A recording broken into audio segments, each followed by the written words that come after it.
This is Rachel Dworkin. I'm here at the Chemung County Historical Society. It is June 4th. I am interviewing Georgia Reynolds about her experiences working at the correctional facility. Georgia, you wanted to talk about what it was like when you first came on? Well, when I first started at Elmira Correctional, it was November of 1988. The new Southport prison had opened, and there were lots of job opportunities. And I got the first job I applied for.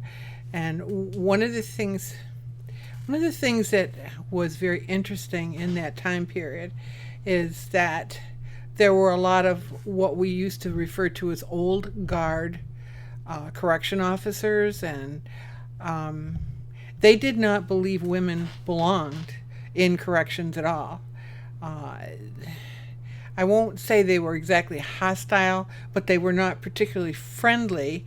And there were, when I started, no women working in the security side.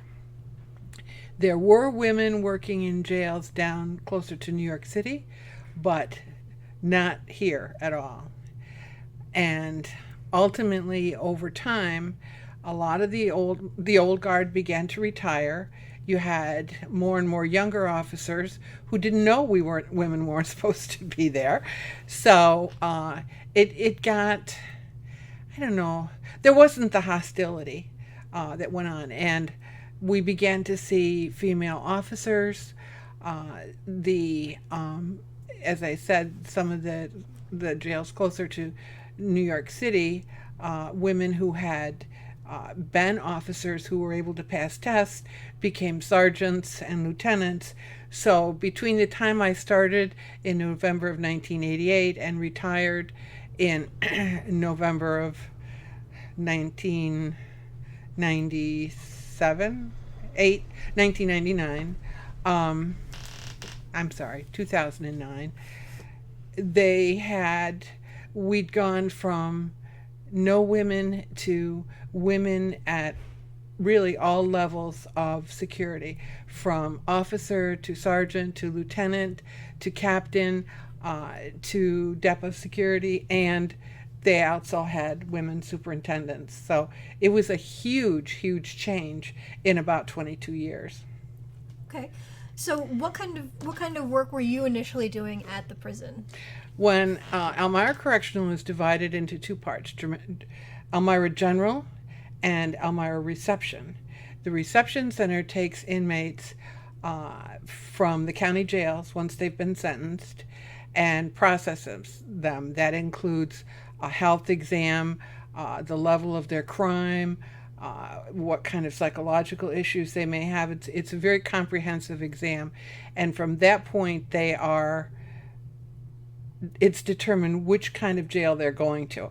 Are they going to like a camp, a max, a medium, and they usually are only there maybe 6 to 8 weeks before they move on and another group comes in. And I started out in the reception center side, doing a very boring job, which was running rap sheets and typing fingerprint cards. And I had to go down to where they interviewed the inmates to get all the information I needed for the fingerprint cards: height, weight, crime, tattoos, things like that. And about a year and a half after I started, they actually had a machine that would put in all of the fingerprint information, but you had to use carbon paper. So if you made a mistake, it was not a lot of fun. And I did that for about a year, and then I had an opportunity to make a lateral move to what they call disciplinary. And in corrections, they have, if inmates do something against the list of rules that they have, it varies. There can be a walking ticket, they can be keep locked, and they will have a hearing. And they might lose their phone privileges if it's a little offense, but the Tier 2 and Tier 3 are more serious. They might get additional keep lock time. They might end up, What is keep lock? they're in their cell 24/7 for maybe 10 days or 2 weeks. There's shorter periods of time. If they get sent to the SHU, which is the special housing unit, that's what they've done is committed a more serious crime. It might be fighting, it might be they were caught with drugs, something of that nature. Then they can get years as far as the sentence goes. And again, this is a whole separate area where if an inmate is just keep locked, he's keep locked in his own cell. If he ends up in the special housing unit, it's a whole separate area. And that's solitary. Yes. Okay. 1 hour a day out in a rec yard. Okay. So you were working, doing discipline. What did that entail? Well, when the tickets came in, everything was entered on a computer by someone, maybe the watch commander, maybe the officer who wrote the ticket. And then when you walked in the office in the morning and hit a button, all these tickets would spew out that had been created overnight or over a weekend if it was a Monday. And they would be divided up into walking tickets, Tier 2s and Tier 3s. And there's very strict guidelines from the state on timing. So an inmate you have to do certain things in certain time frames, even for a Tier 2, but for a Tier 3, that's monitored by someone individually up in Albany. And you have to arrange a hearing. It has to be within so many days.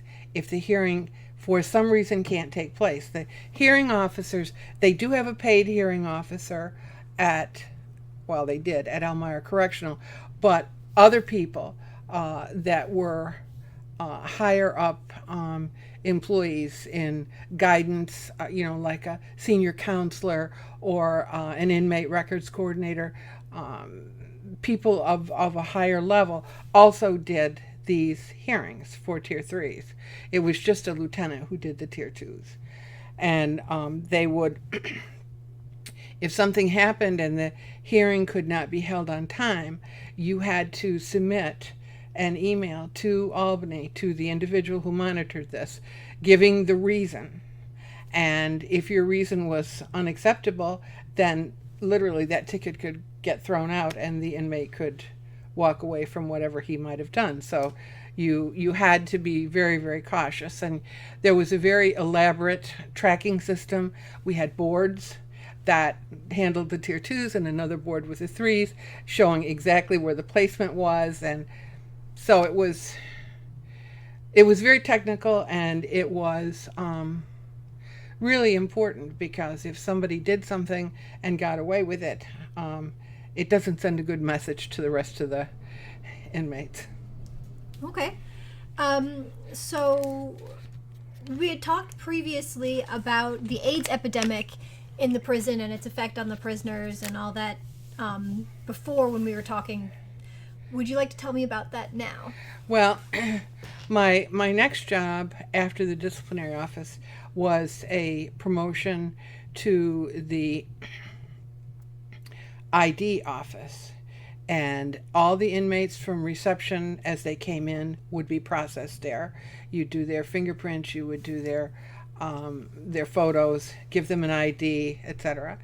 The general population inmates, it was more because they had lost an ID or they had taken them out somewhere and the ID got misplaced, not by the inmate.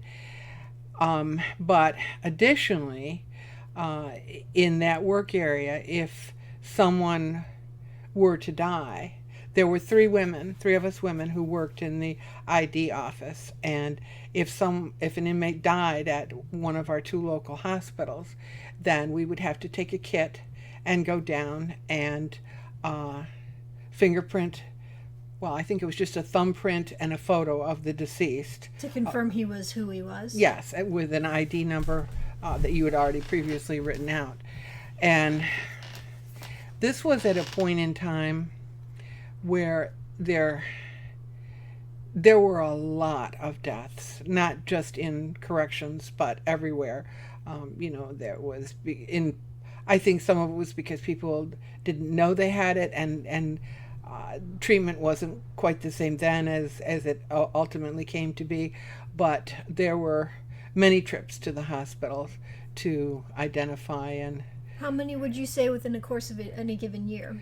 well, I only ended up being in that job for about 9 months, and I would say I probably did maybe 2 a month, and then there were others. The other two people might be doing it also.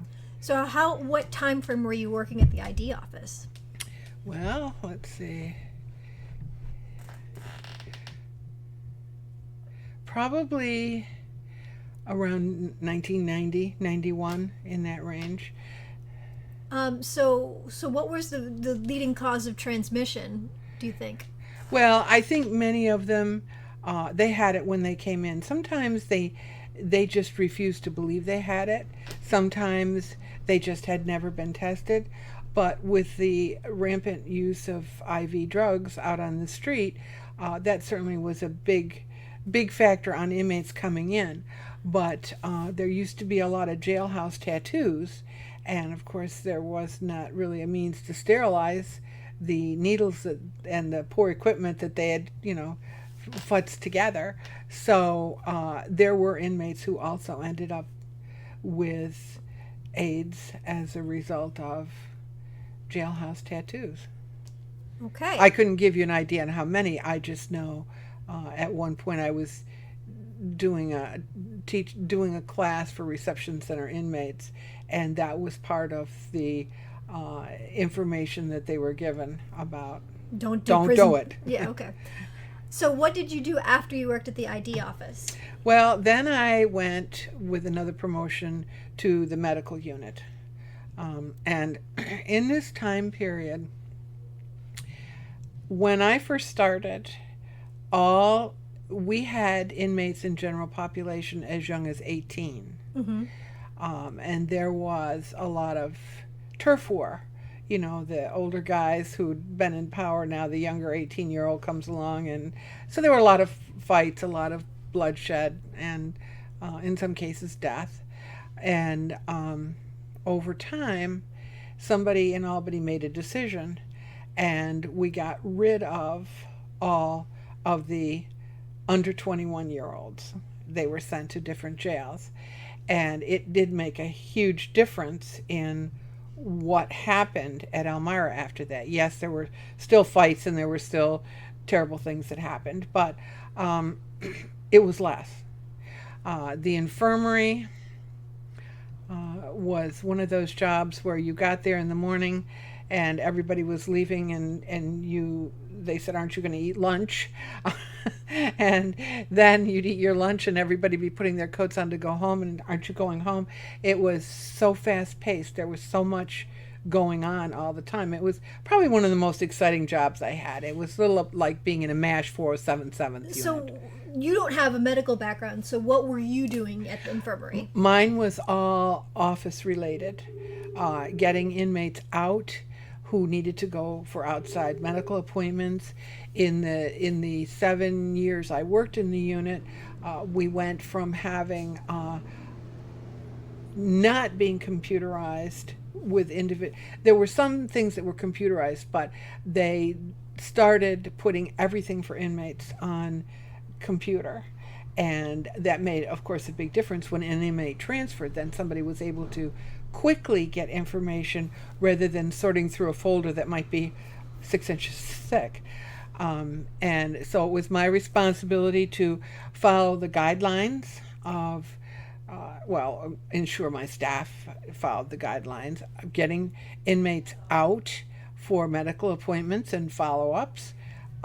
We had Elmira Correctional has a dialysis unit, and those inmates have problems on an ongoing basis, and getting them out for testing and being hospitalized sometimes. And we also had, I want to say at the highest point, maybe 8 renal transplant patients who would go back and forth to Rochester once they got their transplant. And these things, those trips really fell to me, but I had to oversee all the paperwork was filed appropriately for the inmates. Uh, our unit, because of the reception center part and the medical, we also had to make sure that their charts were all ready with x-rays and lab results and things like that, so that when they decided to transfer that inmate to his new home, all that information was ready and we could just send it over to the inmate records coordinator. Oh, okay. So it sounds like a lot of paperwork and a lot of uh, personal information for these folks. Yes, and I would have. I ended up with a lot of calls from Albany asking questions about inmates, and can he move? Can he do this? Can he do that? Sometimes inmates' mothers and grandmothers would call, and of course that's very limited information, but at least I could pass them on. And then I had a lot of contact with, we sent, some inmates would go to SUNY in Syracuse for things, but local doctors would do surgeries on inmates. They were seen in ERs. So I had a lot of contact with local medical professionals. All the testing used to be done at Arnott. So I, could call and make arrangements for inmates to have any kind of test that was necessary. Yeah. So when they went to the hospital, I assume they had some kind of guard with them at all times. Two. And then so they had two guards, and presumably like the prison would have to arrange that to make sure that there were guards, and were they? Well, that was actually part of my job, because when an inmate had to go out, I had to notify the watch commander, and the watch commander is in charge of all transportation and things that are going to happen locally. So I would just let them know who had to go and where they were going. I had to coordinate with them, because if they, sometimes you might have an inmate that needed to have an injection prior to. So sometimes we would work it out. So I'd have an inmate go and he would have his injection, and then another inmate would be with him that was just having a plain old CAT scan. They'd do him first, and then they could come back to the other, anything to minimize the number of trips out, because it's two officers and a vehicle every time, and you only have so many officers that can do trips and stuff, and then you have emergencies where. So you said that there had been some awful things that happened. Like, do you want to talk about that, or? Well, I think one of the worst things, Elmira has conjugal visits. Okay. And they're although they're monitored, they only have to be seen, I think, like 3 times a day, once in the morning and once around noon, and then once in the evening. They have to step outside of the trailer, and everybody has to be seen, and they're okay. And what happened one weekend is the inmate and his wife and the child were not coming out of the trailer. So they eventually came to the infirmary. I didn't happen to be there. This was related to me later, but the nurses went, because of course there was concern, and the officers had keys to get in. And when they did, they found that the wife had been murdered and the husband, inmate, had killed himself, and the little boy was in bed. Wow. And it was really sad. The nurses took the little boy, who always said he didn't hear anything, he didn't know anything, and there was almost no one who believed that. But they took him back and kept him in the infirmary until they could find some way to give him to social services or whomever.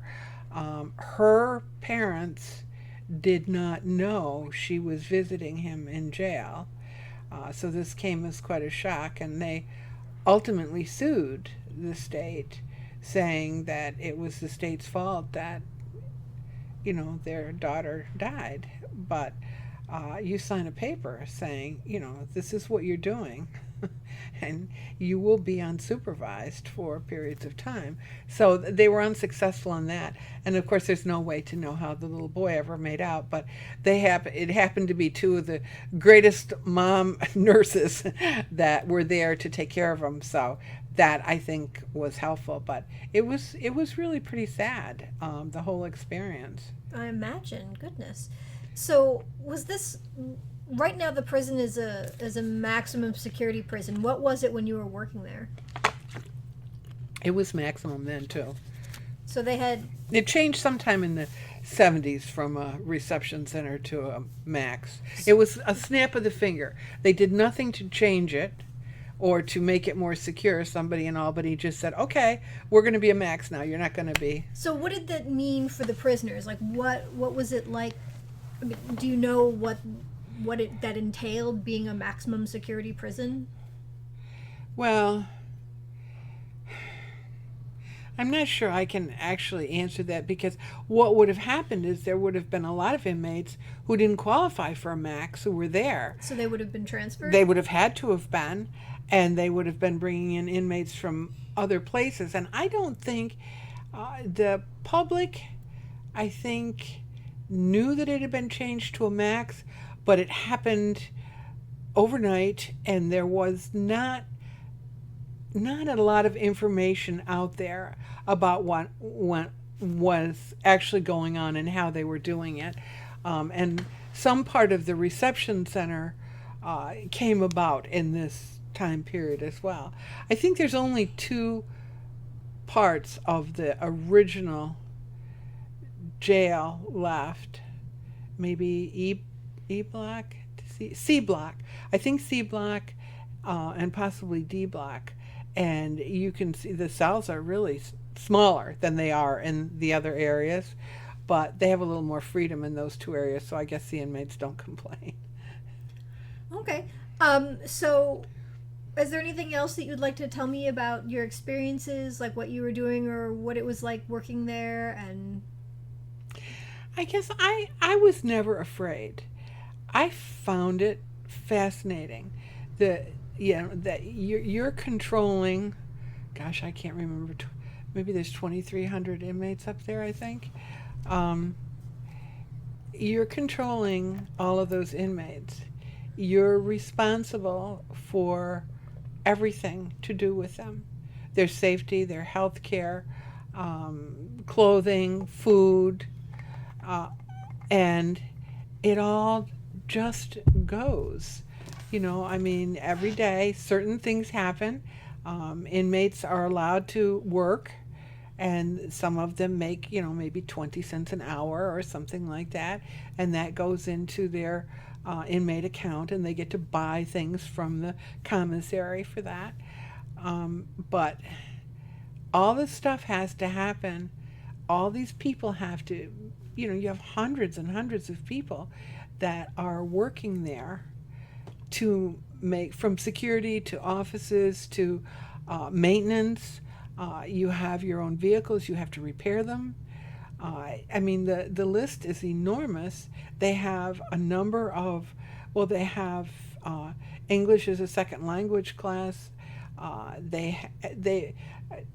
College education has come and gone on more than one occasion in corrections.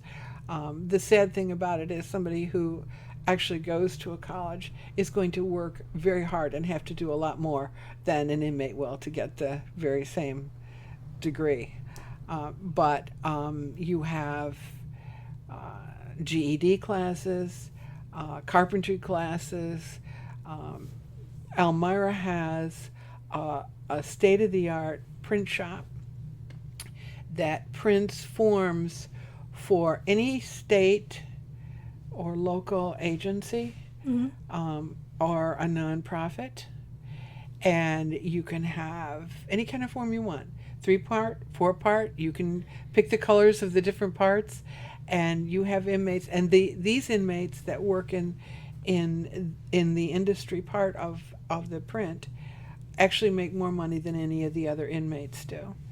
And if they chose to, when they left corrections, they actually would have a background that would allow them to get a job.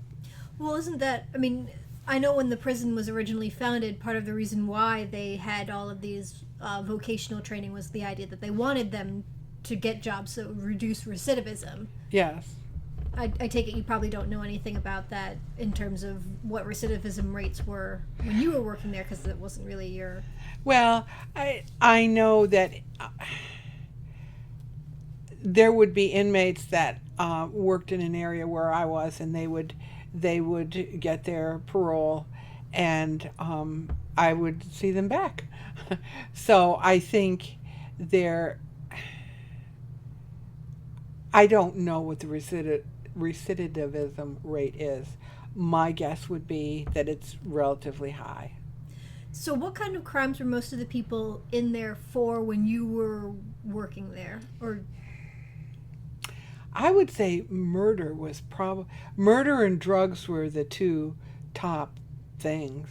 so were most of those murders like drug-related murders? Like, Oh, or not was it like interpersonal murder as opposed to business murder? well. Occasionally they tell you things without your asking, and one inmate told me that they were just having a standoff, and he was looking at these 3 guys, and they were looking at him, and although he didn't mention it, I did look later, and he just got tired of looking, and he shot all 3 of them.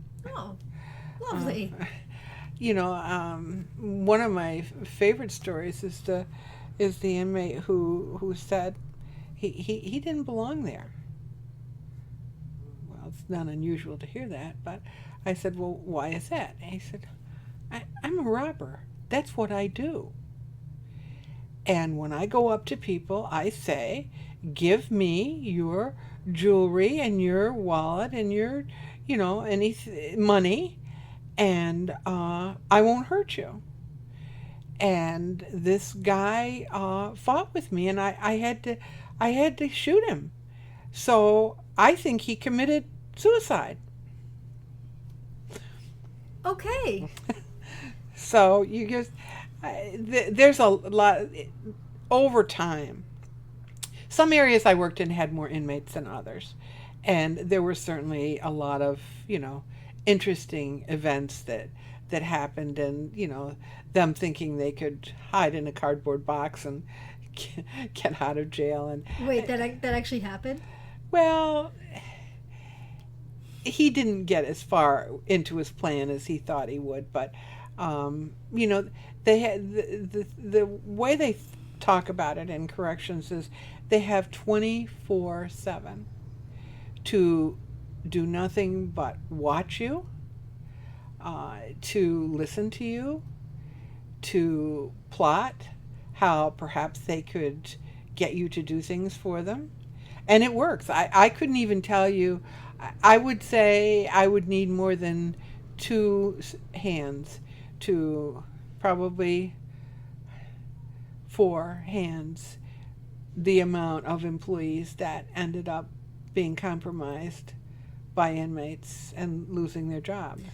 So recently there was a prison break from Dannemora that involved a woman who had colluded with prisoners to help them. Yes.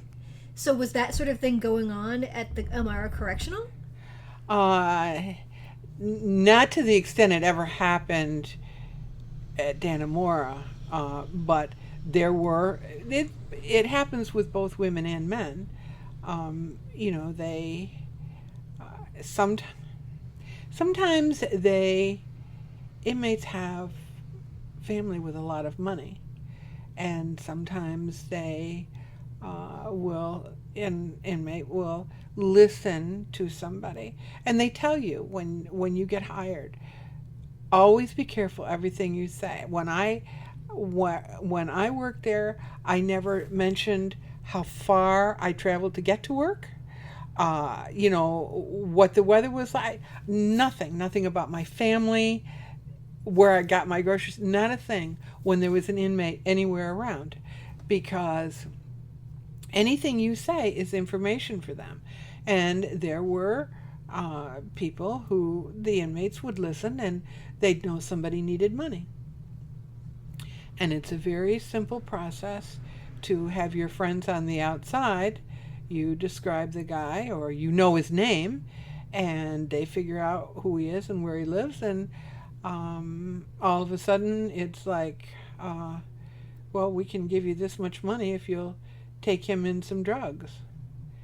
And the compromise begins, and that's it. They tell you, don't give him stamps, don't give him cigarettes, because as soon as you do, now they can hold that over you. They can say, hey, I'm going to tell that you gave me those stamps or you gave me those cigarettes. And since you knew you weren't supposed to do it, now maybe you do something even worse. Women having sex with inmates, not uncommon. Okay. It wouldn't have ever been something that would have occurred to me to do. Simply because you just don't know what level of disease they may have. But also, like, there's that guy who murdered his wife during a conjugal visit, so... Well, yes. Wow. Okay, so what about male guards with male prisoners having sex, or was there none of that scandal going on? Well, that did happen, but not... If it happened at Elmira, I wasn't aware of it, but when I worked at 5 Points for 5 years, there was an officer that was discovered that he was having sex with inmates. So you worked at Elmira Correctional from when to when? Well, from 1988 until 2000. And then you worked at 5 Points. For 5 years, and then back to Elmira. Where is 5 Points? If you go up the right side, the east side of Seneca Lake, Okay. eventually you come to a town called Ovid, Mm-hmm. and about 2-3 miles beyond that, there's a sign, and 5 Points is in the swamp. So Part of the old, is it Montezuma? It's part of the old swamp area up there. Okay, so Elmira is a maximum security. What is 5 Points? Oh, the same. Only lots more cameras. You know, Elmira is so old that they have cameras. It's just not the same as it is when you build a brand new facility. In fact, I think 5 Points is the last new facility they've built in all these years. They kind of quit doing that, but the camera system is really amazing at 5 Points. The cells are, almost all of them are for 2 inmates, Mm-hmm. and they have, everything is right in there. You know, they can shower, they can go to the bathroom. They have a little veranda that's all, you know, caged in, so that they can actually step out there, they can get fresh air, and they have a lot of yards where the inmates are allowed out. And they also have an area that's just special housing inmates, but the rest of them are just normal. So here in Elmira, they've got the vocational stuff like the print office and that sort of thing. Do they have anything like that at 5 Points? They do have, I think 5 Points was doing a gardening thing. They had plumbing. Mm-hmm. I think there was also some electrical, plus all the GED and all the other related kind of programs. Okay. So which did you like working at better? Oh. Well, I found them both fascinating. It was a lot cleaner at 5 Points. It didn't have the old, you know, all the old 100-year-old bricks and stuff like that. But I think control and knowing what's going on was a lot easier from a security standpoint at Five Points than it ever was at Elmira. Because of the cameras or because of the construction or both? Some of both. Some of both. Because there were... they had one building, they moved, the infirmary really was not big enough. In which place? At Elmira. It was way out and back. It just wasn't big enough. They wanted more dialysis patients. So they tore down one building, and nobody apparently realized that there were some significant cables and things under that building that had been there forever. And power was lost, things like that. Every time they went to do a project, it always ended up costing significantly more because they ran into things that just didn't seem to be recorded anywhere for anybody to know. But I don't believe that should ever be the case at a place like Five Points because, so much, it's such a different time period from when the two were built. But I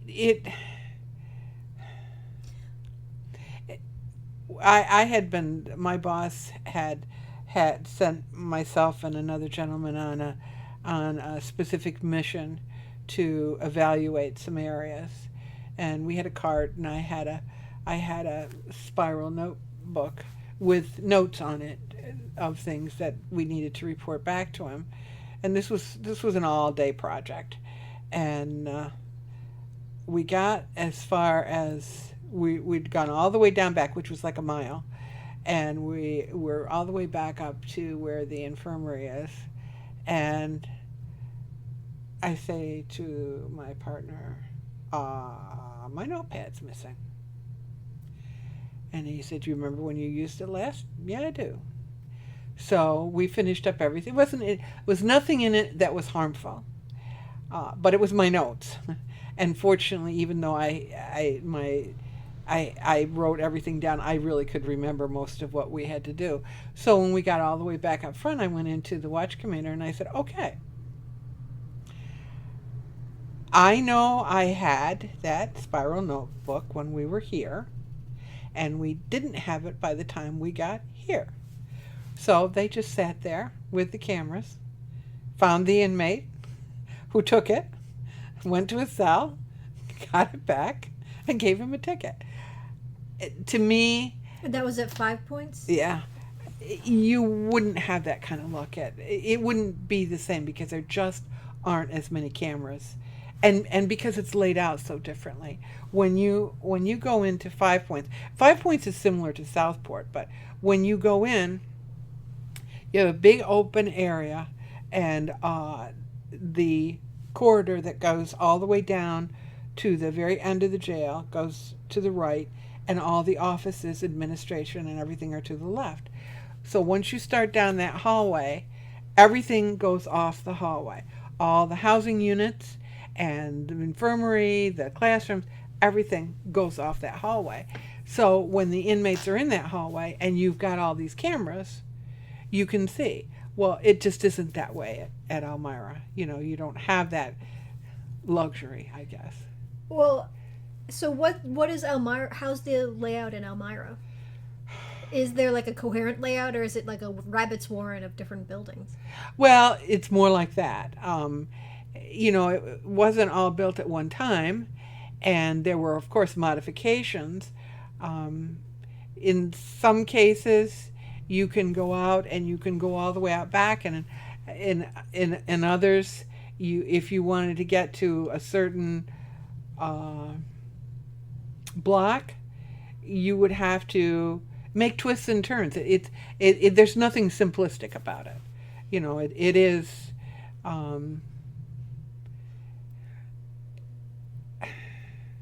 I don't know in what order all of the buildings were put in. No clue about that. I just know that the layout makes a lot of things more difficult for the officers at Elmira as opposed to officers at either Five Points or Southport. Okay. Did you ever work at Southport or no? Because you were.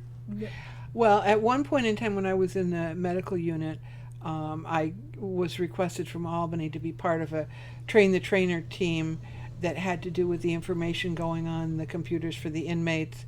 And so I would have to train people in different areas or go over and troubleshoot for them if they were having issues. So I was in a number of jails over time. I was back as far as the medical unit in Southport, which is back a ways. I've been in Attica. I've been in Auburn, and a couple of smaller jails way up north. So, Auburn is another older jail. Did that have similar rabbits warren-y feel to it? It's unbelievable. You know, you always have somebody that's going to take you directly to where you're going. And normally I was going to except for a job interview that I had there at one point, I was going to the medical unit. And it's like the whole front of the building, they just built out beyond it. And you have steps and steps and steps there going in all kinds of directions. It's just buildings everywhere. They just added on when they wanted to or needed to. Probably needed to more than wanted to. Probably. I know at Elmira, a lot of the second building was built by the prisoners. They had the original building go up, and then they brought in enough prisoners to live in that, and then they had them build the other buildings. And that probably contributes to the quality of workmanship. Well, and actually out in the industry area, which is way out back, down in the basement, they actually used to cook coffee beans, heat them and grind them and things. I don't know whether it was just they used them at the jail only or if they were sold. I have no idea. But the equipment is still down there from way back. Okay, so they don't still roast coffee and grind it and bag it or whatever. No. But apparently it was a big deal when they were doing it. And Elmira used to have a farm, and they had the cows and they had the processing ability for the milk, so they supplied to Monterey and to Southport, Elmira, and I think somewhere else. But they don't have the cows anymore? No. Were you there when they got rid of them? Or? Well, yes, I was. It was after they had done a new $1 million barn to house them. So they put in $1 million barn, and then they were like, on second thought, we don't need these cows. Well, someone made that decision in Albany, and they decided they would give the cows to the SUNY schools that had ag departments. Only the downside was to that the SUNY schools didn't have enough housing for them, so they had to build housing for the cows. So what happened with the barn? It just sits out there. It's there. That's so dumb. And now they presumably are buying milk from an outside vendor. Yes. I wonder if that played into it. Like someone was like, "Hey, we're an outside vendor, and we'd like to sell you milk, so get rid of your cows." Well, it was. I think the farm initially was meant to be a training thing. You could train these guys to be farmers. Well, by the time you got to men who were really eager to stand on a corner and sell drugs, they were not going to be eager to go and work on a farm. Right. So it kind of outlived its usefulness. But you get tractor trailers come in several times a week with milk and bread and other supplies. There's one place that makes a lot of the food that ends. It's up in, is it Auburn? It might be Auburn. I won't swear to that.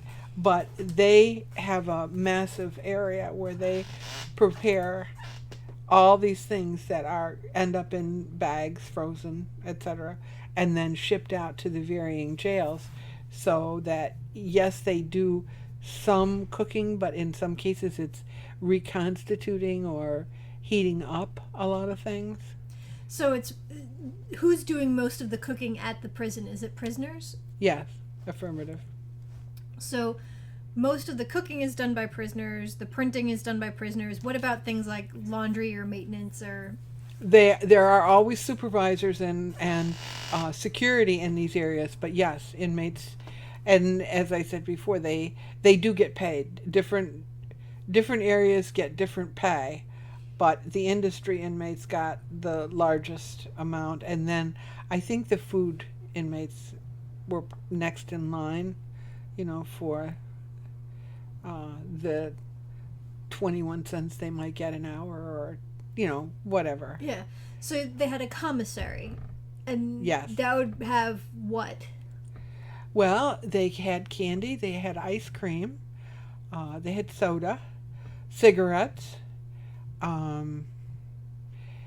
cookies, bread, peanut butter, jelly, a variety of things. So was this at like market rate, or was it jacked up for special prison rates or lowered for special prison rates? I would say it was probably lower. Things were purchased on a massive scale, so the idea wasn't necessarily to make money on it. It was to be able to, as economically as possible, provide the stuff that inmates would like to have that they didn't get when they got their meal. Okay. So if people are buying ice cream and dessert at the commissary, presumably they're not having sweets with dinner or whatever. Or are they? What kind of food were they being served? Well, my exposure to the food part was when we had lockdowns and staff would go make sandwiches and stuff. So I don't honestly know much. I know they had vegetables. I know they had stews and soups. I know there was meat. Certain holidays there would be the same kind of things that anyone would be having, stuffing and gravy and turkey and things like that. But as far as day to day, my biggest exposure was when there were lockdowns and you were making peanut butter and jelly sandwiches or cheese sandwiches by the zillion. So tell me about a lockdown. Why would you have that? What did it entail? If they have an incident that they believe is part of a bigger thing going on, maybe some kind of gang war with another group, then they will report to Albany what their concerns are, and Albany makes a decision about whether there's a lockdown or not. But if there is a lockdown, everybody gets locked in. All of the inmates, and there would be they do get their hour out, but as far as the food and all the rest of it, staff basically have to do this. So you would be making a crap ton of sandwiches and delivering them, presumably, or someone. Well, somebody would deliver them. We just make them. But you wouldn't be locked down. You would just be providing food to the people who were right. locked down. Staff isn't locked down, but okay. So you're not like being suspected of bringing in stuff. So they're not like searching your cars or whatever. Yeah, and I'm not really sure if the person in the laundry, the supervisor, would go ahead and continue to do laundry if there were piles of it there to be done. I don't know the answer to that because it just wasn't something that ever happened to come up. But like in the medical unit, you still saw inmates. You still had to take care of them. Right, because presumably medical care doesn't wait for... Exactly. So, I was going to say something. So, they sold cigarettes, and prison movies, cigarettes are like currency. Is that something that actually was happening at the prison? Oh, yeah. So how cigarettes would be mostly getting in, aside from the commissary, how? Oh, well, you get some stuff that visitors manage to smuggle in, but the other side would have to be almost an employee to sneak it in to an inmate. So what you were saying about people being compromised, I'll Yeah. give you money, or Yeah. so were you ever approached for that? I mean, obviously you turned it. You said that you hadn't. You were careful about revealing personal information, but had anyone ever like tried it with you, or not really? Well, I guess I've always attributed it to the fact that I did keep my mouth shut. I always refer to the inmates as Mr. So-and-so. And I think the women that I saw ending up losing their jobs were kind of needy people. And they were flattered by, I know you people say, well, how can a woman be flattered by an inmate? Well, if your life is miserable and you have someone who's been paying attention to you and listening to you, and knows that you have a child that's ill, instantly they have a child that's ill, and the bond comes, and then things just get out of control, and they have all day to tell you you're beautiful. So I just never sent out any kind of vibe, I believe, that would make an inmate think that was an approach to take with me. Okay. I did have a contract put out on me one time. Really?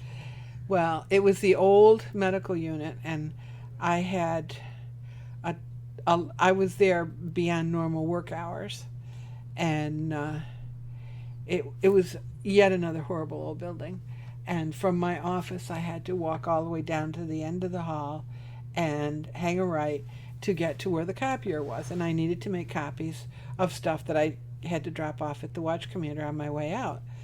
And I go in, and I see an inmate at the copier.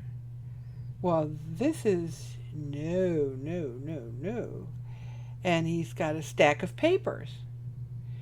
And I can't remember his last name, but I know his first name was Chris. And I said, Chris, what are you doing here? Well, the officer told me I could make a couple copies that I need. Oh, really? Well, I need the copier. You're going to have to go. So he kind of shuffled some stuff around, and he left. And so I did my copies, and then I went over to where it looked like he was trying to hide some of the stacks of papers. And they don't have his name on them. They have other inmates' names on them. So on my way out, the area lieutenant was still there. And I said, Mike, I think we got a problem.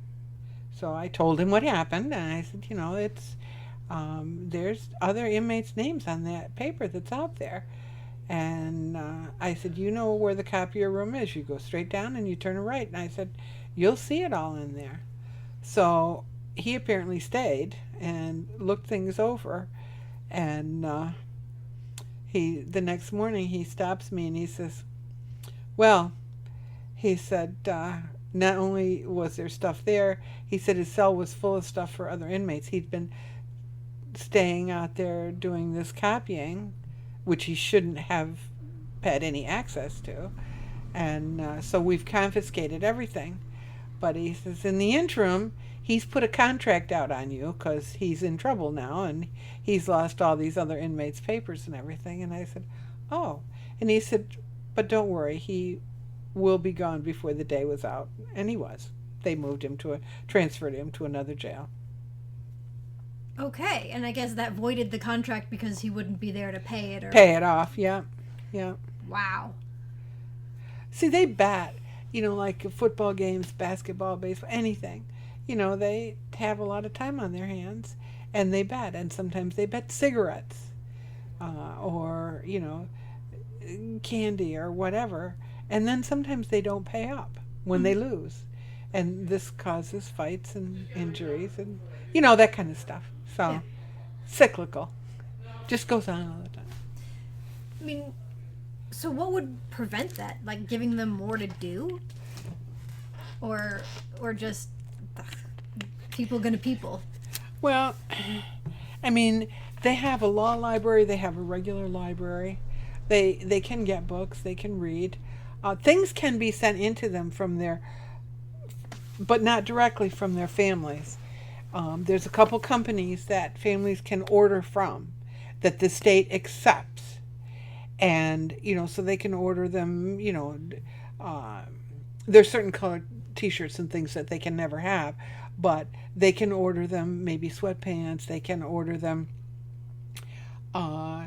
some foodstuffs and have it shipped directly to the jail. And the inmates can also order things. They have magazines and catalogs, and they can order things for themselves, but only from the places that the state accepts, because it's a good way to get a lot of contraband in if you don't have a strong control over the agencies or the group that's sending this stuff in.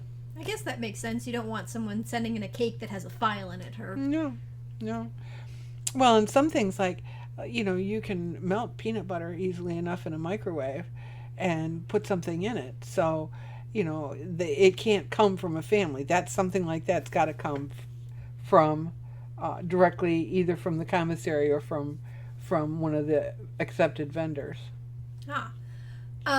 So you said that there were smuggling operations when you were there. Were there any escape attempts while you were there? Oh, yeah.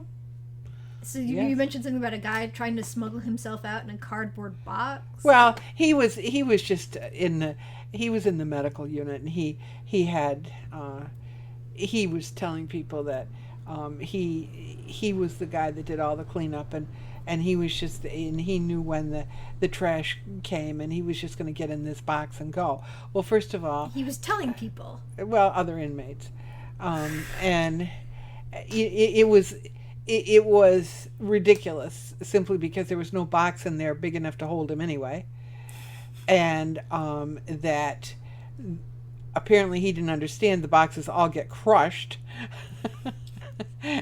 So he ended up with a ticket and out of the infirmary, but he wasn't, it wasn't real. But the other one happened, oh God, now I can't remember what year it was for sure.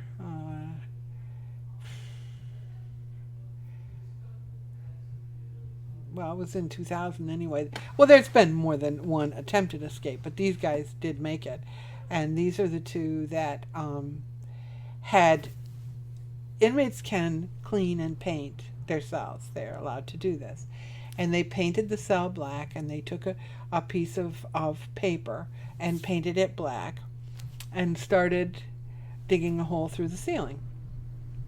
They were in the top of the cell block that they were in, and they continued to do this. And one guy had really long hair, and they smuggled stuff from, I think, the carpentry shop, but possibly elsewhere as well, and managed to get it past guards and detection devices and everything, and get it to their cells. And they would take out the little bit of dirt, they'd take it out and dump it somewhere along the way, because when you're in an old jail like that, you've got a lot of easy open areas.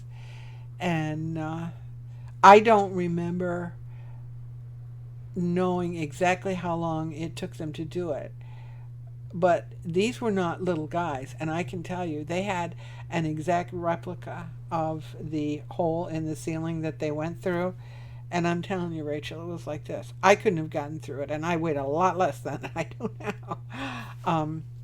But the one guy cut his hair and made like a little mask and put it in the cell and had the hair, the hair was draped down, and the other one did something similar.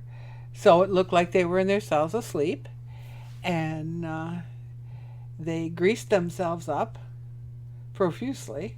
Well, yeah, to get through a hole that tiny. Yes, and somehow they had to have gotten extra sheets. There's no way to get around that, and I'm not sure how they did that. But they knotted the sheets together, and I still remember coming to work that morning and looking up and thinking it was a joke, seeing that thing hanging down from the rooftop. But what happened is these were both truly bad men. If either of them had gotten a weapon, people would have died. They had no compunction about killing. In fact, once the escape was detected, there were a number of people that were put under protection immediately in the areas that they came from.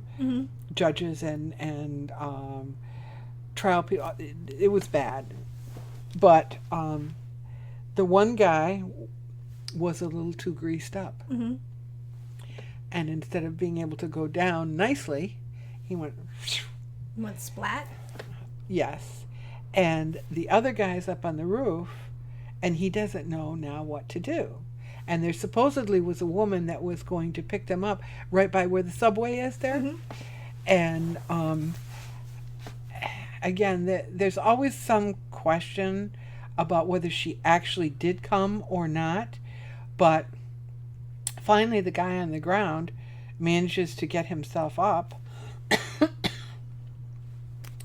and motions for the other guy to come down. And they take off. One limping, of course, being helped by the other. And they should have been seen by the officer in one of the towers. They had closed one of the other towers, which would have given would have been a potential to see them. But apparently nobody saw the long thing hanging down there. And they got all the way over to what was just Route 17 at that time. And it was really only a fluke that they ended up getting caught to some extent, because they were limping across Route 17, and a truck driver, I don't know, 2, 3 o'clock in the morning, happened to see the two of them. And he didn't think anything of it until hours later when he heard it on the news, because they were gone for a long time before anybody knew it. And when he heard it, he called the state police and said, "Look, this is about where I saw them." And it was one guy limping, the other one helping him, and it was just the two of them. No, I can't really tell you what they were wearing. It was dark, but they zeroed in on that area. And everybody kept the man in charge of the whole search. They said, "He's gone, they're gone, they've gotten away, but they're there." He kept saying, "They're there." And they were. And people actually got close to them on more than one occasion. But they had no weapons, thank God, so they couldn't hurt anyone. And somehow they managed to get down off the hill, and they ended up, well, it used to be, it's a gym thing now over on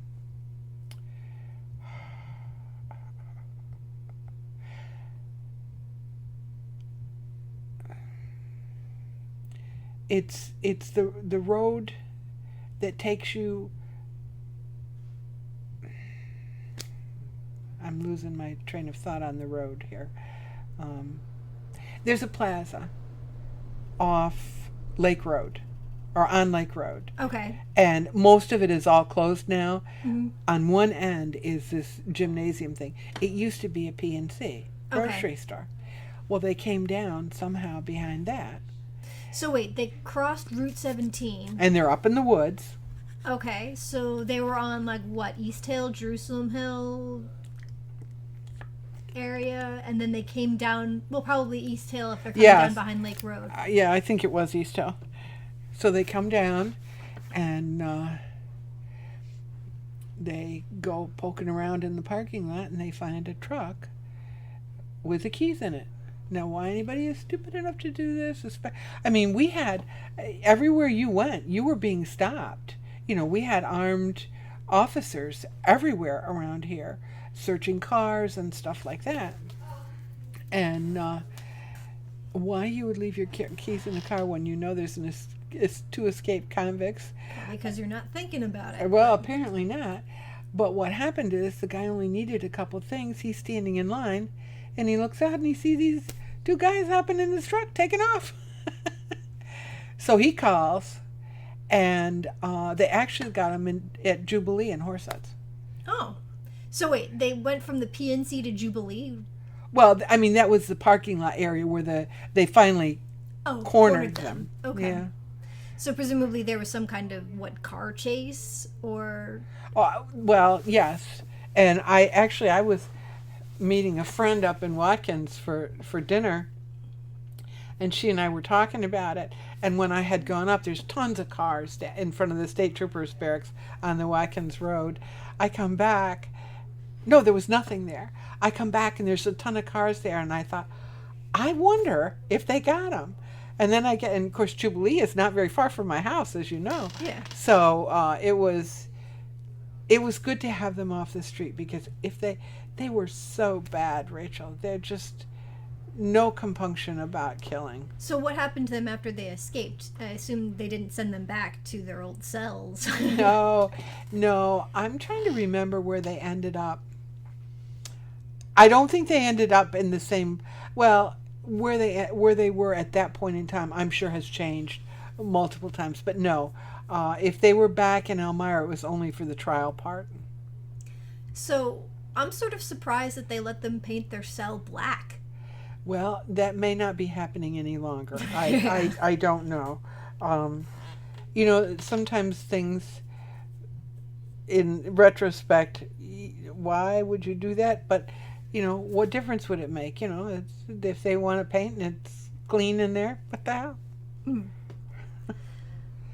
So that was the one that actually succeeded, apparently. Mm-hmm. Were there any, attempts that you heard of, or... Well... Other than Box Guy? Not in my time working there. I think prior to that, but I think there were occasions when they would go to do work in an area, and they would realize that something really was not secure, because there was no real map to who had done what and what was behind things and stuff like that. So I know there were a few times that they went ahead, they started a project and realized there might be an escape issue or, something. And so they would, fix it up and go on. But it's an old place, and nobody knows where everything is. I mean, the new stuff they do, but not the old stuff. I'm sort of surprised. Well, actually, I'm not surprised that they haven't, knocked down the original and rebuilt to modern specifications, because that takes money. Well, a lot, actually, and then you have to find a place to put all those inmates. That's true. That's a big deal. So, about how many people were employed at the prison when you were working there? Oh gosh, I don't know. I want to say maybe 800 or 900. Okay, so because you have three shifts just of security, 3 shifts of nursing staff, only 1 shift of teaching, although they do have some evening classes, and you have meals 3 times a day, that kind of stuff. Um, But the meals were being handled by the prisoners themselves, you said. yeah. But you still have to have all the, requisite supervisors there to make sure they're doing what they're supposed to do. And then all of the admin staff, like what you were doing. Yeah. So it's kind of a big industry. Well, I viewed it as a business. People who work there don't agree with me on that. But when you look at how a business has to run, and when you look how you run a correctional facility, I say it's a business. I mean, it certainly seems like the kind of business that would be profitable for a number of people, because you've got the food coming in from some outside supplier. You've got the commissary. But all that stuff would be under contract too. Right. But still, someone is making money off of that contract, and then also making money off of being a registered vendor for prisoners. Well, and like in the medical unit, there are prosthetics. Mm-hmm. There are one of the and this wasn't in Elmira, it was at 5 Points. There was an inmate who had lost his eye prior to coming into corrections, and I didn't know this, but the whole socket thing ultimately changed, and his eye wouldn't stay in, so we had to get him a new eye. It's exciting to try and do something like that. But they have the same needs as anybody on the outside would, and you're the one that has to figure out how to make it all happen. So, I mean, it's basically like a giant city that also is making people money, but is also... It is a giant city. Every one of them is. You have to have you have to have 3 days of potable water and some other certain supplies. Every one has its own generator, and they have to be tested on an ongoing, on a regular basis. So where did the water come from? Did they have like wells, or was it that they would have bottled water shipped in? Yeah. Yep. Okay. I wouldn't be surprised if there are older wells, or at least cisterns there, considering that they wouldn't have had bottled water back when they first built the prison. Oh, I'm sure you're probably right, but I'm sure there isn't a map to tell anybody where the heck it was. Where that is, yeah. Probably not. They'll open a wall and, oh, there's a cistern here. So what was your least favorite part of working in the prison system? Oh, fingerprinting and identifying the dead in the hospital was definitely my least favorite job. Other than that, corrections was an ideal place for me because I can get bored, and the ability to, although I think I only did 2 lateral moves, all the rest of them were promotions and opportunities to do something different, find out another part about how all these things work. I had some wonderful co-workers, and especially after the old guard sort of began to retire and you had the younger officers and everything, it really was a little nicer because you didn't have the hostility.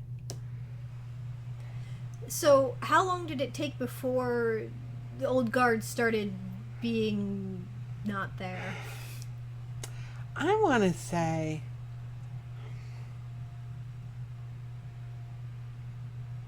I think it was close to 10 years, and then they started to begin to retire, and they would retire in kind of large lots because they got hired in large lots. That's, the state decides they need officers, because you have to remember there was a period of time that they went through where they built a lot of jails, and so you would have, you might have 4,000 people who started at the school for training at the same time. So then they went all different places, and then they're all going to retire. It's a civil service job that you had, right? Yeah. So you had to take an exam, and then you did you have to take exams each time you had to step up, or was it internal promotion without having to take the test No, again? it's all done by test. Okay. And then presumably you get all of the civil service benefits that, you know, health Yeah. insurance, pension, blah blah blah. Yeah. I'm gonna close the door before the vacuum makes too much noise.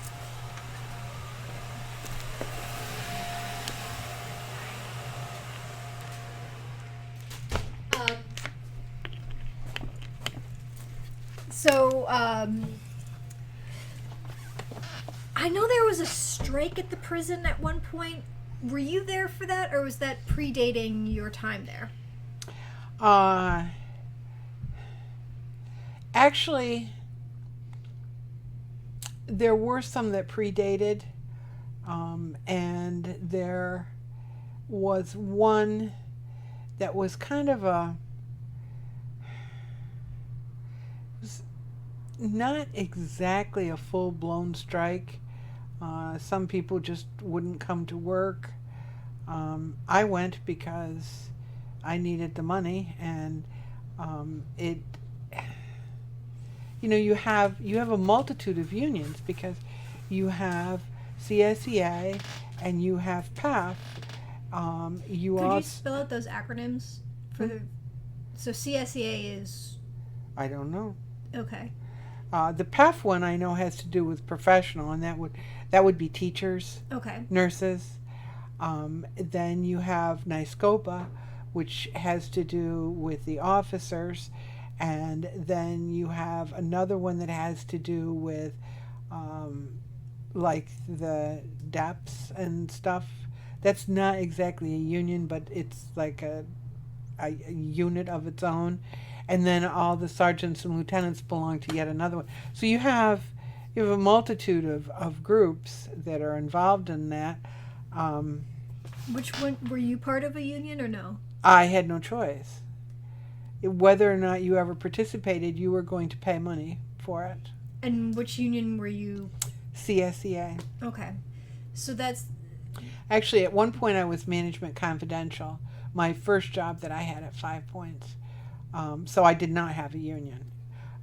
There is a Management Confidential union if you choose to join it, but it's not the same as CSEA or PAF, where they're going to take X amount of dollars out of your pay every pay period for that union. right, because they're doing the negotiations for you so that you don't Yeah. have to personally negotiate your pay. So they never. So CSCA never went on strike when you were there, and there were negotiations went smoothly. Well, I don't know that they ever went smoothly, but there were some tough years. One year, we got almost nothing. I think they gave us $500, and it wasn't going to count towards your retirement. At one point in time, they took a day's pay away every pay period. So for 5 pay periods, you missed 5 days of salary. Why? Well, Albany needed money. Oh, okay. Yeah, money. At least that was the explanation we got. And that I did not get back until I retired. But the difference was what they took away from me then was they had to pay me back at my current rate, Mm-hmm. which was significantly more. So it screwed you in the short term, but wound up being somewhat beneficial in the long term. Well, unfortunately, I was never. Once the kids got older, and 2 of them had left, it was a little easier to control my budget, as it were. And by that time, I was making more money, so it didn't harm me the way it did some people. I imagine working in the prison, if they actually had, a decent rate of pay, they'd be less susceptible to, I understand you're short of money. How would you like to make some money smuggling drugs in? Or, Well, and it isn't that they aren't well paid, Rachel. I think that they are, particularly when you add on the retirement and the cost for your medical, which is hardly anything by comparison to what everybody else is paying. Um, I don't think it's that they're not being paid well. I think they are people who spend money they shouldn't. ah, I mean, they are frivolous. I think you have some. I don't know. I met a lot of wonderful people, but you have people who gamble, people who have perhaps a spouse that wants a whole lot of stuff and you don't really have the money for it, but you do it anyway. I think it's typical of people spending more than they earn and getting themselves in a rough place, and that's what puts them in the position to be approached, as it were. okay. So you enjoyed your time there. I did. Found it fascinating. Never got tired of it. Really didn't like the ID part at all, but thankfully I didn't have to stay there long and went and worked in the medical unit, which was it probably, although I had jobs and supervisors I really liked, the medical unit, we just happened to have a great group of people. We all worked well together. I got to the point where I could tell by the tone of the voice that was yelling Georgia that the next words were going to be call an ambulance. We had fun together and we worked together, in a circumstance that other people, would look at as, oh, working in corrections. But they paid me well and I got a chance to do a lot of stuff. I was thrilled. So what kind of stuff could the infirmary handle in-house as opposed to the things that you Georgia call an ambulance for? Well, we could take x-rays, but it would, it was more simplistic x-rays, like simple chest x-ray or simple wrist x-ray. We had one doctor, Dr. Yin, who actually came from China. He emigrated here a long time ago and ended up in corrections, and he was a surgeon. So earlier on, he used to do a lot of surgery. They'd get hurt, and they'd get cut up, and we had a pristine surgery room, Mm-hmm. and one nurse who was in charge of making sure everything was always the way it was supposed to be. I saw things that Dr. Yin sewed up that I was pretty darned impressed with.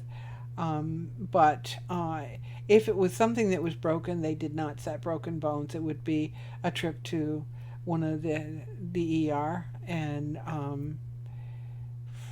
presumably long-term care would go to the hospital or have a. Well, there are a couple. At the time, initially there was only one, but now there are several long-term inmate care places.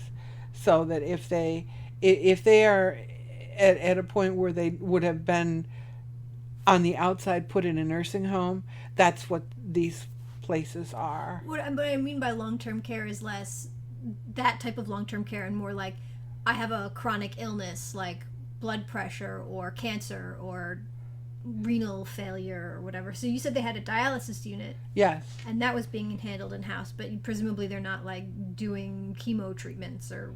No, an inmate would go out for chemo treatments and come back, and probably the infirmary when it was built had zero air, because of there had been such an issue with TB. That happened a few years before I became part of corrections, but there was a massive TB spread that started. I'm not sure if it started at Elmira, but it went up. They went to SUNY with the inmate. Nobody knew he had TB. Everybody, because they didn't have the zero air thing that takes everything out, everybody who worked in that area ended up with TB at SUNY. Wow. So people died. A lot of people died. But again, that was before I got there. So when they built the new infirmary, they had rooms that were meant for exactly that purpose if somebody had that kind of a disease. So like quarantine rooms. But essentially, yeah. So you said zero air. What was that? Well, it sends everything out. Okay. So it's not that they're recycling the air. It's that no, they're... exactly. Okay. It goes. And supposedly TB, as soon as it gets outside and any light hits it.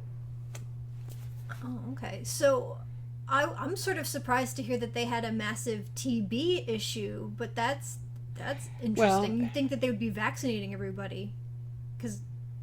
No, actually, does TB have a vaccine, or no, does it just have doesn't. a test? It just has a test. And see, what you have to look at is, particularly in the old jails, Mm-hmm. you have cell blocks that are 4 levels high, Mm-hmm. and you have hundreds of inmates there. It must be like a giant germ factory. And again, it was recycled air. Now they have, over time, they have changed ventilation systems even in the older jails, but any of the newer ones when they were built were meant to deal with the fact that you can't just keep having the same stuff go round and round and round, not when you have that many inmates in that close quarter. Now, I imagine you had to get your flu shot every year, just working in an infirmary with people who are sick. I mean, presumably you know? No, I never did flu shot. TB test you had to have done every year. Every year. Especially if it's going to be people dying of TB. Oh, it was really bad. I taught a couple of different classes in my tenure in corrections, and one of them was TB, HIV, and Hep B. And I had a training thing I had to go to, and of course I worked in the infirmary, so if I had any questions, I had a multitude of people I could ask. And I actually enjoyed doing the classes. I set up my own flip chart, and I had tried to make sure that everything was, that I thought about all the potential questions so that I could give that information without having somebody drag it out of me. And an officer complained that there were no professionals teaching the TB, HIV, Hep B, and that they weren't getting good information. So I got a call from the first deputy superintendent, and he said, I hear you've done a number of classes and it's gone pretty well. And I said, well, it seems to. And he said, well, here's the problem. This officer has complained, and Albany is sending somebody from Binghamton up to observe the next TB, HIV, Hep B class, and I want you to teach it, and we're probably going to have 60 people. Fine, I don't care.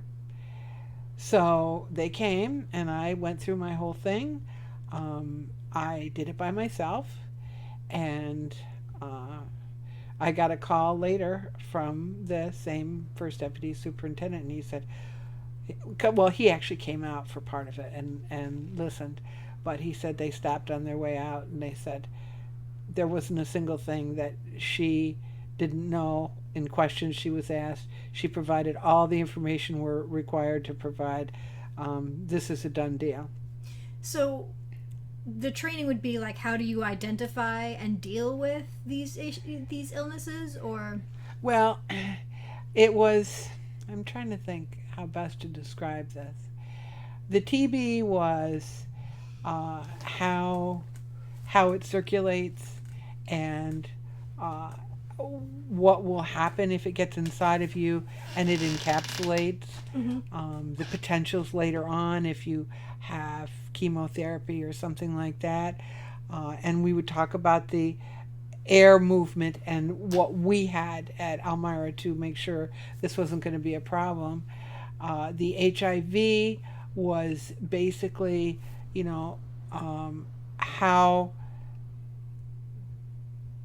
how you could be infected, the number of different ways.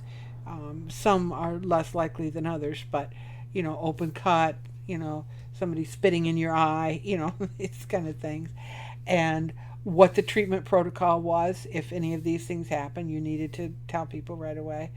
And the Hep C was pretty much the same, that you might not even realize you have it, but when you find out, here's the protocol, and these are the kind of things you need to be watchful of. Don't most baby boomers have Hep C? Well, that's what they say, but I guess I didn't know this until I started hearing something on TV about it. Yeah. So presumably there were protocols for, like, if there's a fight, how you clean it up so you don't get infected with HIV.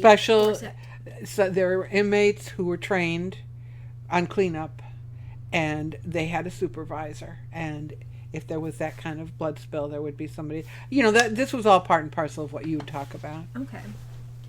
And then, like, what do you do if there's a needle stick, or what do you do if there's a... Same thing, the protocols, everything is defined clearly, and certainly people did get needle sticks. It happens, and I think they were as careful as you can be, but accidents happen. Yeah. So, they're providing medical care for these prisoners. Did that include things like dental and vision and hearing? And... Yes. They have dentists on staff and a whole dental office. The inmates get their teeth cleaned. If they have, they can have, if they lose all their teeth, they can get false teeth. There's actually, I think there's a facility that makes the teeth. Mm-hmm. And there's one that makes the glasses too. They get an eye exam. It used to be every 2 years, but the state was trying to save money, and I think they tightened up on that as I was leaving. So I don't know exactly how they work that now, but they do get eye exams, and if that's just a regular exam. If they have other issues, then an ophthalmologist would come in, and they have a room that's available for him.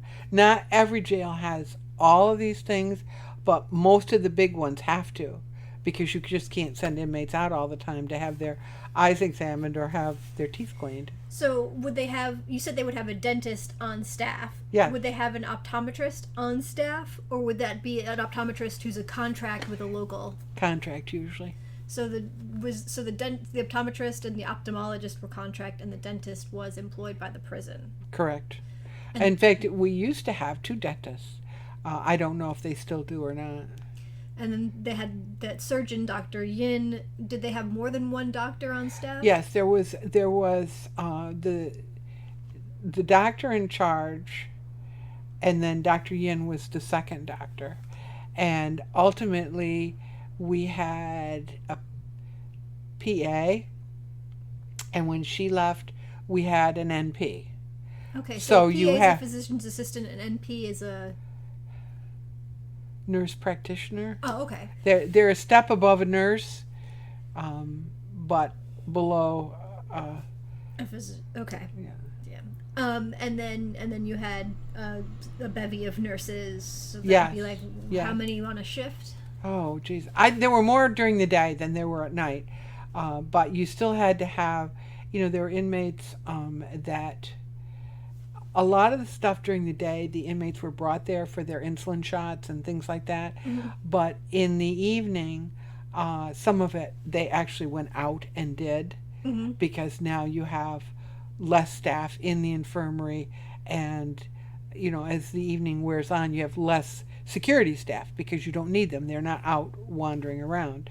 So it's just as easy to go to their cell, give them their shot, or give them a specific pill than it is to have them all hauled over to do it. They do bring some, but not all. So did they have like a sick call for people who were like, oh, so-and-so suddenly has a cough. Let's Yes. test him for TB. And Well, I don't know how rapidly they test for TB because it hasn't been an issue for a long time. But there is sick call, and they used to have all the sick call inmates come to the infirmary, but as I was leaving, they were experimenting with just going to each block and doing sick call there. That way, if the inmate needed something more, it really wasn't a big deal. And of course, they have their own pharmacy as well, too. so presumably they had a pharmacist or two on staff to handle the pharmacy. Usually there were 2 pharmacists and 2 pharmacy aides because a lot of meds could be taken and given to the inmates. Mm-hmm. So some they had to come and pick up, but others could be taken to their cell.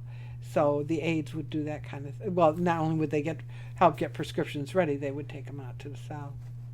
Okay. So a lot of really good medical care, it sounds like. Oh yeah.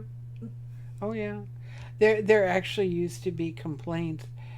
I can't say I had any personally, but there were people who got injured and needed, a CAT scan or an MRI and felt they had to wait a really long time, whereas an inmate, if the doctor said he needed a CAT scan or an MRI, it would probably be done in 24 to 48 hours. So there were people who took umbrage to this. Yes. Maybe that's just me and my politics, but I'm sitting here thinking, why doesn't everyone have that kind of care? And not in the sense of, well, those prisoners don't deserve it, so much as in the sense of, like, why doesn't everyone have that care? Well, I can't answer that because I don't think what we have now works. Mm. It works for some people, but I know well, you have a responsibility. It's care, custody, and control. Yeah. And there's your hands are kind of tied. And I think what happened at Attica with the riots, at that time, I think every jail in New York State, and there weren't as many as there are now, kind of did things their own way. Mm-hmm. And there were egregious things done. My own feeling has always been, if I do what they do, I'm no better than they are. Gotta actually hold the moral high ground to claim it. Well, exactly. And I think things were done that shouldn't have been done. Like I said, I met many wonderful officers, sergeants, lieutenants, captains. They were great. They were somebody that you were proud to know. But not everybody is. And, you only need one person out of 100 to be bad, to treat them like animals rather than a human, and you got a problem. But, I don't know where I was going with that, but I think it's, when Attica happened, that was so horrible. That was when? Wasn't that was that in the 70s or was that in the 80s? I think it might have been,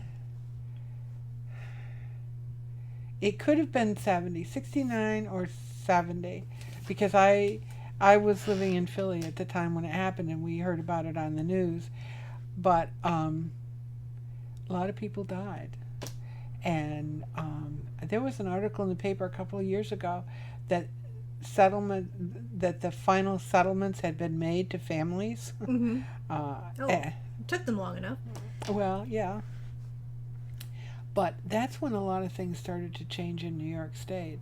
And, this, of course, was long before I ever became part of it, but they started the jails are supposed to be the same. The rules are supposed to be the same. The direction is supposed to be the same. And I don't think it's followed 100%, but it's a lot better than it was at one time. And like the woman helping those guys escape from Dannemora, it should never have happened, Rachel. Mm. I mean, there were people who lost their job.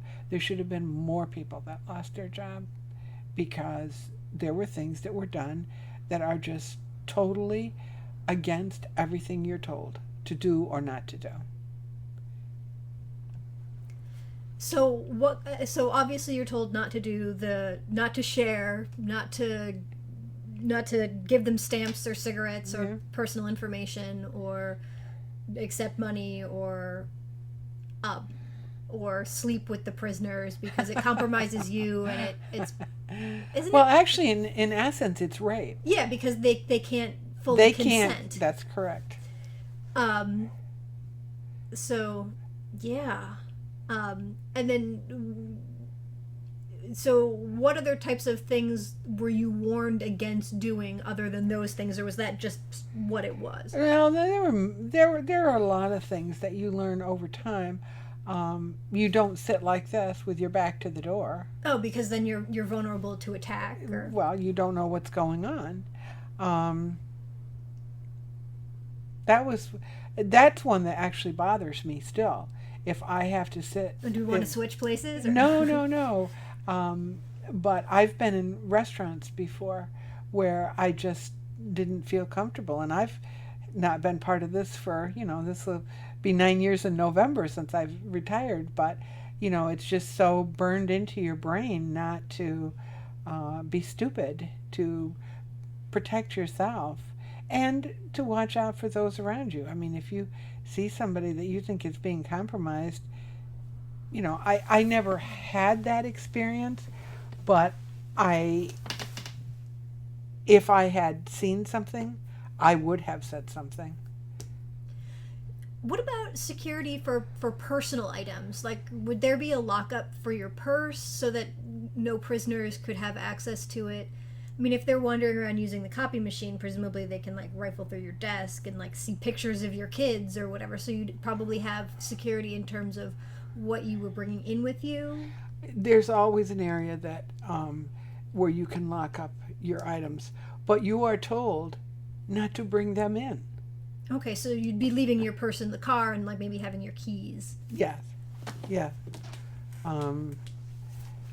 And, of course, cell phones have created some issues, but staff were not supposed to bring cell phones in, and people did it, and people got in trouble for it, and then they were mad because they got in trouble for doing what they knew they weren't supposed to do. Well, rules don't apply to me. I'm special. Well, you weren't supposed to bring. Now, I don't know. Some things certainly could have changed, but you weren't supposed to bring in newspapers. Because you didn't want people finding out information about what was on the outside, or? Well, more locally, I think, than anything else. So that, there's a parade going on. That means security will be lessened, or there'll be a crowd I can blend in with. But people would bring papers in. This one guy, I watched him, and I did say something ultimately, but somebody that at one of the gate areas apparently read the newspaper. Now, I don't know who it was, but I'd see the newspaper periodically in the garbage bin, and then later I'd see one of the inmates reading it. And I did, like I said, I did finally say something, but I don't think it's something that they're as stringent about as they had been at one time. I guess there would have been internet in a lot of places by the time you were leaving in 2009. I assume there wasn't internet access for prisoners, or... No, they had PCs they could use. In guidance unit area, there were some things that inmates could do to help other inmates, and they could type up stuff and print it out for them and everything. supposedly they had no internet access, but they had PCs that could do certain things for them. So like for word processing and that Yeah. sort of thing. Yeah. Yeah. So they weren't receiving emails or anything like that because presumably you don't want people communicating with their outside empire, you know, like, here, sell this drug or... And they can make phone calls, and people can refuse them, you know, but any phone call that's made can be listened to. Now, could they receive phone calls or just make phone calls? Well, I think they could receive them, but that would have been more like something their counselor would have set up for them, you know, that they needed to talk to a parent needed to talk to the inmate for whatever reason. A counselor could have set that up. But it would be a scheduled thing, not a mom calling the prison, I need to speak to my son. Exactly. Right. Okay. Exactly. Okay. And presumably you guys had phones in your office so that you could be contacting the doctors that you needed to make appointments with. And I had outside access and a code for it. Yeah, and you'd be making sure that the prisoners didn't have access to your phone or... Well, even if they had access to the phone, they would have had to have access to my code that got me the outside line. So there's a lot of considerations that go into making sure that the prisoners aren't either communicating with outside help or do they screen the mail? Yes, packages and mail. I don't know if all the mail goes through one of the machines, but I know all the packages do, and any incoming or outgoing letter can be read. They know this. Sometimes they're clever and they want a letter to go to like an inmate at another jail, and they kind of include it in with a letter to inmate A or to outside person A, and then outside person A gets it and sends it to inmate B at whatever jail he's at. So they can email to the outside, they can mail to the outside, but not to a person in another prison? I don't think so, although I think it would be possible for someone to get permission to do that. You know, if they had a brother that was ill or, you know, I mean, because a lot of times it's not just one person in the family. It's a crowd. So, they all want to be criminals. So what were the demographics for the prison? You said that they changed it so that 18-year-olds, that it was 21 and over for starting when? Well, it was in 90, 91 or 92, somewhere in that range. Okay. And what was the ethnic makeup of the prison generally? When I first went there, I would say it was more black and white. And then over time it became Hispanic, black and white. White is, I don't think it's fair to say, but I think there are less of whites than there are Hispanics or blacks. And you do have, religion is another thing that you have imams, and I don't think they have priests anymore because hardly even the Catholic churches have priests anymore. But they have representatives, you know, from the varying religions. And at 5 Points, we had a Native American population. So there was someone to supervise the burning of different things and stuff. So, were they outside contractors, the people who were the religious advisors coming in, or were they on staff? I think at that time they were on staff. I'm not sure how it works now. Some of them actually had to cover more than one jail. There was one of the imams that was here, and he was at Five Points, and he was at Southport, and I think he did Auburn, and I think he had 5 different jails that he covered in the course of a week. Mm. So what he would like do one day there, and then like, if there was like a funeral that needed to be officiated. There we go. Well, that doesn't happen too often. So what you said that people would die at the prison. What would happen? Would the families claim the body? Would they be buried at the prison, or both? I think there are some who end up getting buried at the prison because no one wants them. Mm-hmm. I think a lot of times the families will take them. But the death rate, once we got past the worst of that AIDS thing, the death rate thing wasn't huge. So it would have been what, like people who were killed in fights, or people who died of the chronic illness that they had been getting treatment for? Oh, it could be both. I think that some, in a lot of cases, when you had somebody that was not going to recover, that if there was family who was interested in them, they would get them placement in a nursing home or something near the family, Mm-hmm. and give them the pass out of jail. Unfortunately, I don't think most of them lived very long after this happened, because the process is slow.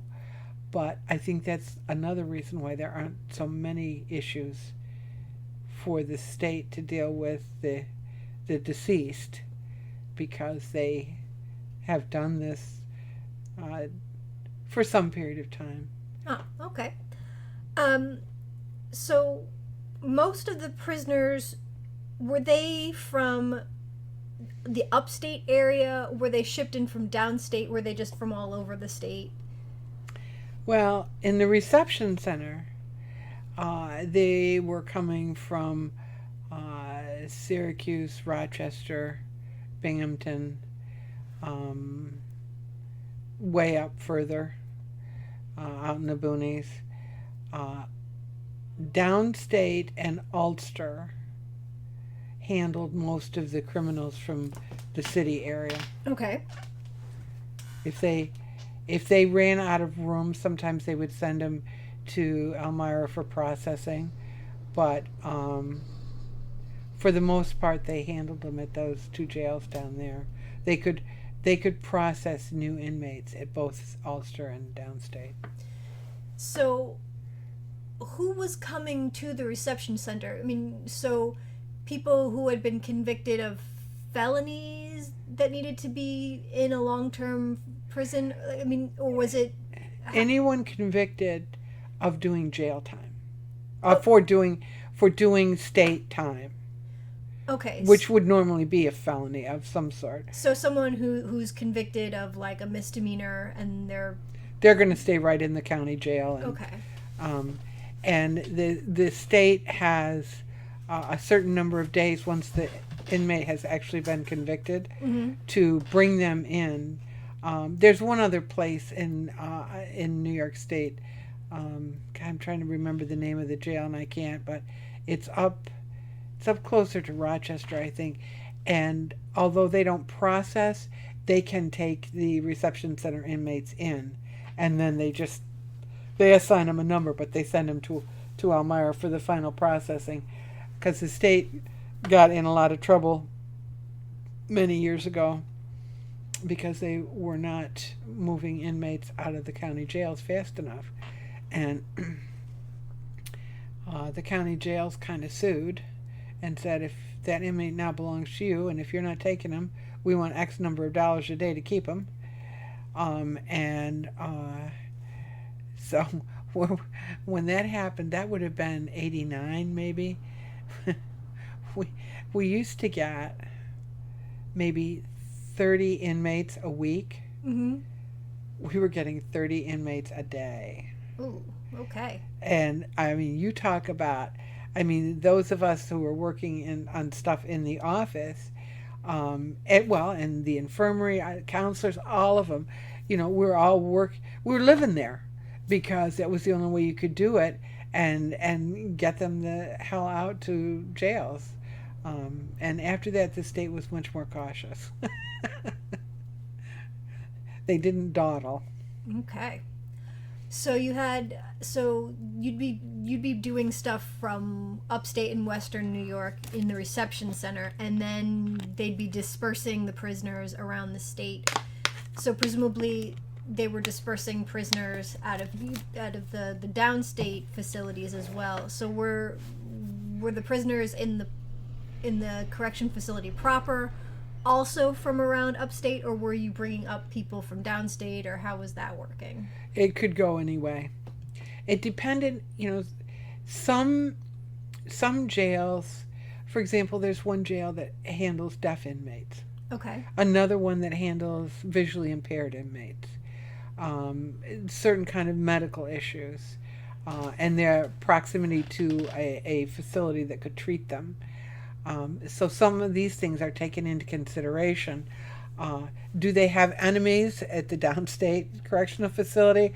Oh my, we can't send them there. Okay. So there are a lot of factors that come in that end up determining. So I think a lot of New York City inmates stay near downstate and Ulster, or not Ulster, downstate anyway. Others, I think they have to move because there's issues. Because they've got an enemy, or because they've got an ally, or both, or... Yeah, any of those. Okay. And presumably also it depends on the degree of the nature of crimes. Yes, So yes. Because you can be classified as a minimum, which would be like a camp, okay. and they still have a couple. You can be medium, which is one set of jails, and maximum is another. That would be Southport. Well, Southport's maxi-max, but Southport, Attica, Auburn, Elmira, 5 Points, and there are others that are specifically max. So a camp would be like non-violent felonies, like I broke into a house and stole stuff. It could be. And then medium would be what, like drug-related crime that was non-violent? And then max would be like, I murdered people, I raped people, I kidnapped Well, max someone. would definitely be the worst. Right. As far as the medium goes, I think it's an evaluation of each thing. Have they been in before? Is this a track record? Is this a new thing? How bad was it? I think there's some more things that would go into a decision about a medium than a max. Different things. Okay. So yeah. So Elmira started off as a reformatory for boys between 16 and 30 who had committed non-violent crimes, and this was their first offense, and that's emphatically not what was happening when you were working there. Oh, correct. Correct. That had been long gone by the time I got there. And so, again, the original reformatory idea was the idea that you were trying to reform them so that they were not doing that. And then by the time you were there, it was we're teaching them trades and having them do things so that they are not bored out of their minds, and so that we have the prison running smoothly, not for the purposes of actually teaching them to be better people or whatever. Yeah. And I think the premise of giving them a job skill, of teaching them to read and write, which should have happened when they were in school, I think the premise is good, but when you send them back to exactly where they came from, whatever the element was there, the friends, the family, the area. The job prospects. Well, that too. I mean, there are people who will hire felons, but these guys, when they go back where from whence they came, um, I just don't think it's terribly successful. I think they fall right back into what they had before. It's easy. Mm-hmm. It was after many years of listening to them and watching them. My own personal feeling was that it's not that they're stupid, it's that they're lazy. It's so much easier to stand on a street corner and sell drugs to somebody than it is to get up at 6 or 7 o'clock in the morning and get dressed and go do a job where you have to work at it all day long, and then you get to come home and you get a paycheck after a week. It's robbery, burglary. That's just taking what somebody else has, so you don't have to go work for it yourself. Okay. So, anything else that you'd like to add about your time working at the prison? Oh, I think I don't think there's really anything much more to add, but I do think it was nice for me as time marched on. I had friends, women who became superintendents of jails, who got positions primarily held by men at the Albany level. I'm not sure as a woman, I would have ever been interested in being a correction officer, but if that's what somebody wants to do, sometimes it's better money than you can make doing something else. So I've been glad that there's been the change that there has, that these opportunities are there for women. Okay. Well, thank you for sharing your story. Well, And it's my pleasure. here we go.